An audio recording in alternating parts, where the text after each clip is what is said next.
Olá, eu gostaria inicialmente de agradecer o convite da ProDiet para ministrar essa aula relacionada à saúde muscular e vou iniciar me apresentando. Eu sou o Dr. Marcelo Valente, fui presidente da Sociedade Brasileira de Geriatria e Gerontologia, seccional São Paulo, entre os anos de 2018 e 2020, e atualmente sou professor da disciplina de geriatria da Santa Casa de São Paulo e também professor da disciplina de geriatria da Faculdade de Medicina do ABC. Então, falamos da avaliação da massa, da força, do desempenho físico de cada indivíduo e nós vamos falar um pouco de abordagem preventiva. Como é que eu faço, então, para preservar aquela massa que eu atingi ou, de repente, para recuperar, mesmo que eu não tenha ainda um índice baixo, eu posso já na minha curva notar que eu estou perdendo. Então, eu posso ter uma reserva funcional muito grande e eu posso fazer uma intervenção antes de atingir aquele parâmetro mais baixo. Porque fazer a intervenção quando eu atingir o parâmetro abaixo do normal já seria tratamento, não seria prevenção. Então, aqui nós estamos falando de um indivíduo que está com a força adequada, mas ele está perdendo. Eu estou acompanhando esse indivíduo, ele está perdendo massa, está perdendo força. O que eu posso fazer? Então, eu tenho 4 pontos interessantes para abordar na parte de prevenção. Uma, programa de exercício físico resistido. O segundo é um suporte nutricional calórico e proteico. Terceiro, suplementos e outras formas de tratamentos. E controle de doenças crônicas. Então, vamos começar pela modalidade mais importante hoje, né, que é considerada a mais efetiva em manter ou recuperar massa e força muscular, que é o quê? Um programa de exercício físico resistido. Então, claro que essa é a modalidade mais importante para que eu consiga manter minha força, manter minha massa e recuperar naqueles que perderam, mas eu tenho outras modalidades de exercício com que o indivíduo que está com uma força mais baixa, ele pode também se beneficiar. Por exemplo, aqueles que têm risco aumentado para queda podem se beneficiar de um programa de exercício para melhora de equilíbrio, treinamento de marcha. Mas o foco é o treino resistido. E esse é um modelo, né, de orientação, de prescrição do treino, levando em conta algumas variáveis e a sua orientação. Então, como é que eu faço essa orientação? Em primeiro lugar, é importante que esse programa de treino ele seja acompanhado por um profissional da equipe multi, que é o educador físico. Né? Então, você precisa ter um programa orientado por uma pessoa competente nesse assunto. Né? No caso do paciente mais debilitado, um fisioterapeuta. No caso do indivíduo que quer prevenir a sua perda, no educador físico. E aí ele vai montar um programa baseado principalmente no número de exercícios, né, que você tem que fazer. Então, 2 tipos de exercício para cada grande grupo muscular que você tenha. Né? Esse exercício ele precisa ter repetições entre 8 a 10 movimentos, é o preconizado, e em torno de 3 séries. Então, ele deve fazer 3 séries relacionadas ao exercício daquele grupamento muscular. Um ponto fundamental é a intensidade. Vejam que o objetivo é que eu atinja 80% de um RM, ou seja, a resistência máxima daquela musculatura. Mas, eventualmente, pacientes mais idosos que têm baixa tolerância, você pode montar um treino com cerca de metade do RM e ajustar, aumentando principalmente as séries e as repetições de movimento para que você atinja uma resposta satisfatória. Então, claro que o objetivo é atingir 80%, mas alguns pacientes, principalmente aqueles que precisam de recuperar uma quantidade muito grande, você pode fazer o treino com uma porcentagem menor do RM e aumentar um pouco as séries e as repetições.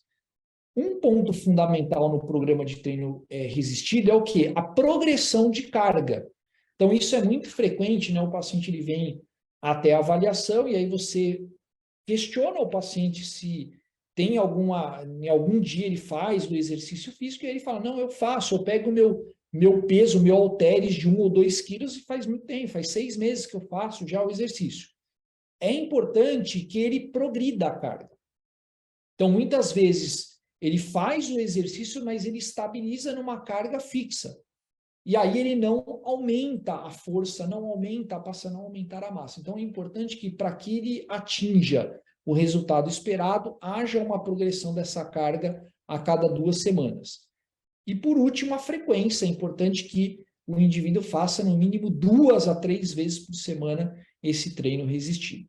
Então, isso seria um modelo básico de recomendação da uma modalidade que não há dúvidas na literatura que é muito benéfica para a saúde muscular. Quando eu olho aí bioquimicamente, né, os efeitos do exercício físico no músculo, eu vou notar por essa imagem que é exatamente o oposto do que acontece com o envelhecimento. Então, vejam ali, o envelhecimento está representado pela seta preta, na cor preta, e o exercício na cor verde. Então, o que é o produto final aqui de todas essas reações? É aumentar a síntese e diminuir a degradação, para que eu melhore o meu músculo. O que acontece no envelhecimento? Eu diminuo a síntese e aumento a degradação. E por que no exercício eu tenho um efeito contrário, né? Porque eu tenho ativação de várias vias aqui benéficas. Então, por exemplo, lembra do que a gente falou das modificações hormonais? Eu tenho perda de GH, diminuição de GF1, de testo. Todos esses hormônios, quando eu faço exercício físico, eles aumentam. E ao aumentar esses hormônios, eu estou ativando principalmente o quê? As vias anabólicas de síntese proteica muscular, aqui representado principalmente pela via mTOR, que é a principal via. Lembra que quando eu comentei dos fatores da inflammation, né? Aumento de citocinas inflamatórias, aumento da expressão da miostatina, né? Que acontece, por exemplo, com o envelhecimento, o exercício tem um efeito contrário. Ele diminui a expressão da miostatina e diminui o nível de citocinas inflamatórias. Isso vai fazer com que eu diminua a degradação proteica através do bloqueio, principalmente aqui da via da MRF1,2 e da atrogina 1, né? E também redução de apoptose, né? A apoptose mitocondrial, que a gente também tinha comentado numa tela anterior.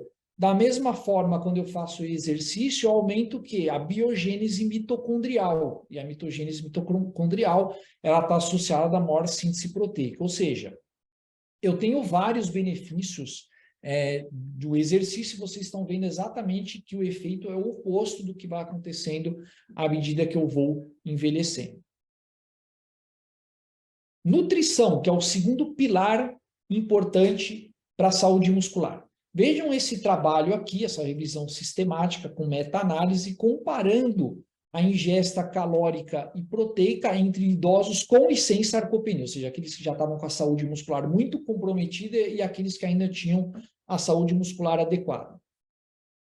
Quando nós olhamos a análise desses 23 estudos, relacionando calorias e os macronutrientes, proteína, carboidrato e gordura, nós vamos ver que todos os parâmetros, o idoso sarcopênico, ele ingere menos caloria, menos proteína, menos carboidrato e menos gordura.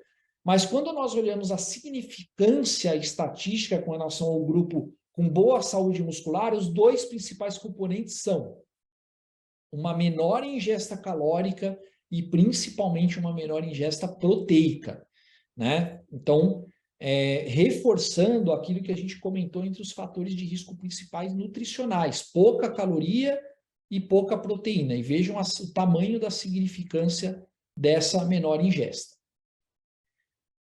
Da mesma forma, né, esse trabalho ele mostra a importância de eu já ingerir uma quantidade boa de proteína, mesmo quando eu ainda não me tornei um idoso. Então, esse trabalho relacionando a quantidade de ingesta proteica e componentes da sarcopenia, que seria a análise da força, a análise da massa muscular, em homens e mulheres de meia idade, ou seja, entre 40 a 59 anos. Então, eu nem cheguei na idade do idoso, né? E o que nós podemos ver aí por esse gráfico, que existia uma diferença muito grande, tanto no homem quanto na mulher, relacionado à análise da massa muscular e também da força, quando eu comparo aqueles grupos que ingeriam pouca quantidade de proteína, que é um RDA baixo, né, abaixo de 0,8, comparando com aqueles que ingeriam uma quantidade entre 0,8 a 1,2 e aqueles que ingeriam alta quantidade de proteína, que seria 1,2 grama por quilo. Vejam que esses obtiveram os maiores valores de massa e os maiores valores de força, as duas medidas já ajustadas para o índice de massa corpóreo, mesmo no indivíduo de meia idade, ou seja, então eu não preciso esperar o indivíduo chegar aos 60 anos para começar a ajustar essa quantidade da proteína. Eu já posso fazer isso numa idade mais jovem. Então, se eu pego um grupo de idosos, né, qual seria a recomendação de calorias para esses idosos? Eu vou avaliar o peso. Tudo vai depender do peso. Se eu tenho um idoso com peso adequado, a medida é 30 quilocalorias por quilo de peso por dia. Essa é a quantidade ideal para que ele tenha de ingesta, para que ele consiga manter aí a massa, né, o seu peso.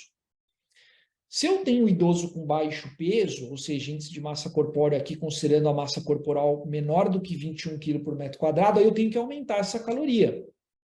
Isso vai de 32 a 38 quilocaloria por quilo de peso por dia. E o maior desafio seria o quê? Idosos com obesidade. Aí eu tenho um objetivo de perder peso, essa perda de peso ela deve ser lenta, mas eu não posso perder músculo. Então, o desafio grande é eu fazer o indivíduo perder peso sem que ele perca músculo.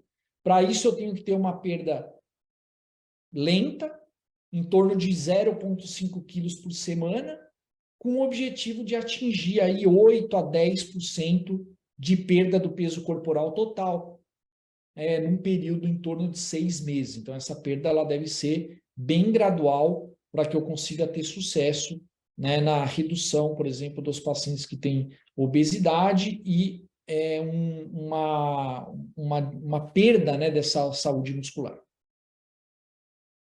E a recomendação de proteínas, que é o macronutriente mais importante na questão de preservação de saúde muscular. Quando eu falo em prevenção, as principais diretrizes, grupos de estudos relacionados a isso, nos colocam uma medida aí para o indivíduo saudável entre 1 a 1,2 grama por quilo por dia de proteína. Então, isso quando eu quero prevenir perda muscular. Já do outro lado, no tratamento, vejam que a quantidade recomendada, preconizada, é um pouco maior. Então, se eu tenho, por exemplo, já um indivíduo com alguma doença que faça perder a massa muscular, a força muscular, ou se eu tenho um indivíduo sarcopênico já, essa quantidade ela deve ser de pelo menos 1,2 até 1,5 gramas por quilo por dia de proteína. E eu tenho na parte inferior desse gráfico duas situações onde eu tenho que aumentar ou diminuir. Na primeira, ou seja, frente a uma doença grave ou uma desnutrição acentuada, a recomendação de proteína ela pode chegar até 2 gramas por quilo por dia. Por exemplo, um paciente dentro da terapia intensiva, numa unidade de terapia intensiva. A gente teve muito caso aí de sarcopenia aguda durante a pandemia da COVID, né, da COVID-19. Então, a gente teve situações onde o indivíduo ele precisava de uma requisição muito alta dentro da terapia intensiva. Do outro lado, eu tenho o indivíduo que eu preciso me preocupar um pouco com essa quantidade maior, que é o indivíduo com doença renal crônica, principalmente focado naquele indivíduo que não faz diálise ainda e já tem um clearance de creatinina inferior a 30 ml por minuto. Então, esse indivíduo, eu devo limitar um pouco, não muito, mas eu devo limitar a quantidade de proteína em até 0,8 gramas por quilo por dia. Então, não dar uma dieta hipoproteica, mas essa quantidade de 0,8 gramas, ela corresponde, por exemplo, ao RDA do jovem, né, do indivíduo, do adulto jovem. O RDA dele é em torno até 0,8 grama por quilo. Então, não é que eu vou abaixar muito, mas eu vou eu não vou dar aquela quantidade mais alta que eu preconizo para o idoso, então eu vou limitar até 0,8 gramas. Então, essas são as recomendações aqui relacionadas à questão da proteína. A questão da proteína é muito importante. Tem outros aspectos muito importantes que não só a quantidade, né? Eu tenho, por exemplo, que distribuir bem as proteínas ao longo do dia para otimizar a minha resposta anabólica. Então, vejam aqui esse desenho, essa tela.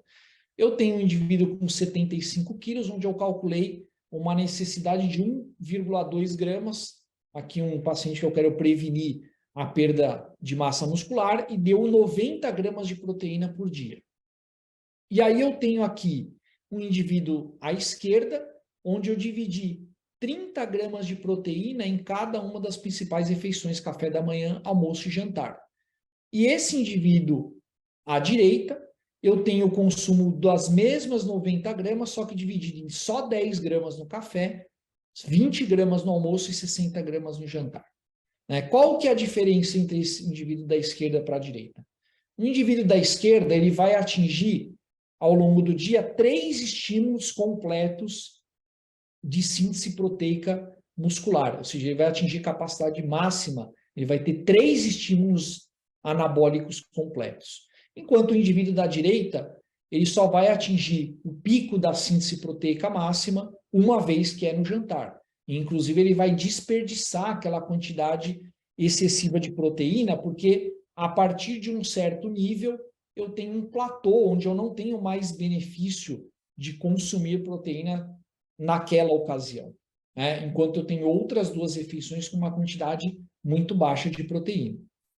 Então, é importante que você distribua de maneira igualitária e que você atinja um limiar mínimo de proteína, né, durante cada refeição, para que você consiga chegar próximo desse estímulo de síntese proteica máxima. Quando nós comparamos o jovem e o idoso nessa questão da otimização da resposta anabólica, se nós dermos aqui valores a partir de 30 gramas, ou seja, acima de 30 gramas, nós vamos ver que os dois, tanto o jovem quanto o idoso, eles vão ter um aproveitamento parecido de síntese proteica muscular, né?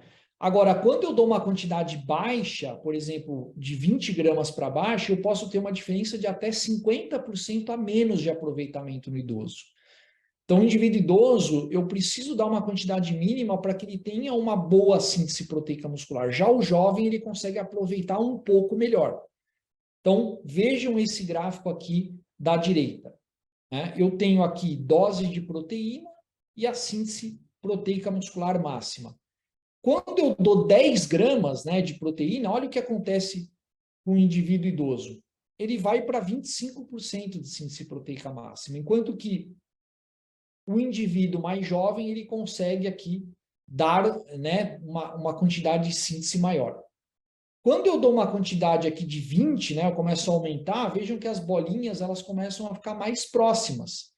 Mas o meu platô é próximo de 30.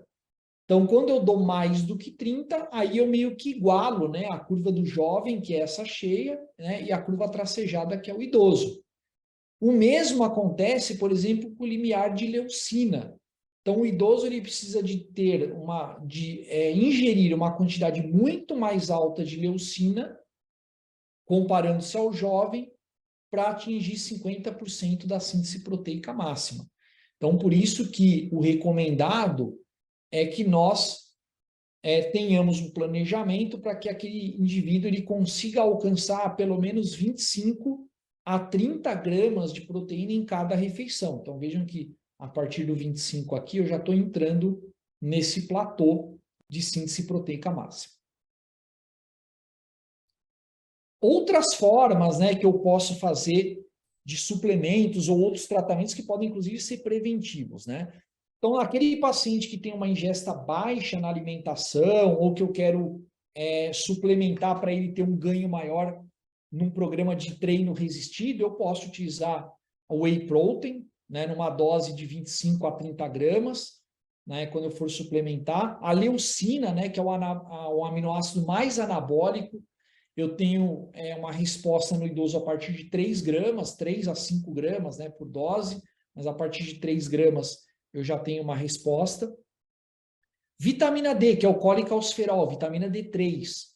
É importante, nós vimos lá que a saúde muscular ela tem relação com a vitamina D. Então, no indivíduo que passa dos 60 anos, qual é o meu objetivo? É atingir o nível da 25-hidroxivitamina D acima de 30 nanogramas. Então, é importante ter uma avaliação do nível da 25-hidroxivitamina D para que eu possa acertar a dose. Mas, em geral, aqueles que não têm uma deficiência tão grande, a manutenção ela vai ficar na dose em torno de 1.000 a 3.000 por dia. Né? Então, o objetivo é o quê? Sempre manter a vitamina D acima de 30 nanogramas. Né? Naquele paciente, principalmente aquele que treina, eu quero manter, ou às vezes quando eu quero recuperar aquele que perdeu, eu posso utilizar a creatina como suplemento, fazendo 20 gramas por dia, né, dividido em 4 vezes de 5 gramas, por exemplo, numa fase de carregamento, principalmente durante os primeiros 5 dias, e depois fazer uma manutenção, uma fase de manutenção de 3 a 5 gramas por dia da creatina. Né? Então, independente de exercício, nos trabalhos de 3 meses, 3 a 6 meses, pode existir algum benefício, né, no ganho de massa e até no ganho de força, e claro que com o exercício, todas essas suplementações, elas se potencializam quando eu estou fazendo o treino resistido, mais a utilização da creatina. O grande problema da creatina é que eu não tenho estudos de segurança de longo prazo, a maioria dos estudos é até 6 meses, né, com a utilização da creatina. A testosterona, aqui nós estamos falando preventivamente, principalmente no homem. Então, aquele indivíduo que tem hipogonadismo, é bom que se diga, aqui nós não estamos falando de estética, né, naquele que quer ganhar músculo por estética, mas nós estamos falando daquele indivíduo que tem uma quantidade muito baixa de testosterona, e se o hipogonadismo não for tratado, provavelmente ele vai perdendo massa muscular, força muscular. Então, você tem que avaliar essa reposição, no caso do indivíduo hipogonádico, ou numa forma injetável, ou numa forma de gel, que é a preferida, né? Principalmente naqueles indivíduos mais idosos. Tá? E os probióticos, que surgem como uma possibilidade. Claro que nós temos doses, cepas definidas para essa abordagem da saúde muscular, mas o objetivo principal é a modulação do eixo intestino-músculo. Então, devem sair trabalhos com algumas cepas e doses de cepas daqui para frente, para que nós tenhamos a possibilidade aí de utilizar com esse objetivo de prevenção da saúde muscular alguns probióticos. E o controle, né, por último, é importante o controle de doenças crônicas. Então, eu comentei lá no início que quanto mais o indivíduo vai adquirindo doença crônica, mais inflamado ele fica e menos reserva funcional nos seus órgãos ele também tem à medida que ele vai envelhecendo. Então, é muito importante controlar a hipertensão arterial, dislipidemia, diabetes mellitus, obesidade, e 2 fatores que são muito associados também a essa perda de saúde muscular, que seriam o tabagismo e o etilismo. Então, controlando tudo isso, eu vou ter sucesso na prevenção da saúde do meu músculo. E quais seriam aqui as considerações finais, então, da nossa apresentação? Em primeiro lugar, para envelhecer com boa saúde muscular, é necessário construir uma boa reserva quando jovem. Aquilo que eu frisei no início, a preocupação é lá atrás. Claro que eu posso melhorar quando eu já cheguei numa certa idade, passei dos 50, mas construir uma boa reserva quando jovem e principalmente preservá-la ao máximo na fase adulta, isso é fundamental. Segundo ponto, para o diagnóstico preciso da saúde muscular é necessário avaliar os 3 componentes: massa muscular, força muscular e o desempenho físico de cada indivíduo. Em terceiro lugar, para a prevenção aqui da perda da saúde muscular, é necessário realizar programa de exercício físico focado no exercício resistido, adequar a alimentação, além de controlar doenças crônicas e utilizar também de maneira individualizada alguns suplementos que nós mostramos ali, ou então outros tratamentos que eu tenha que fazer para preservar a saúde do meu músculo.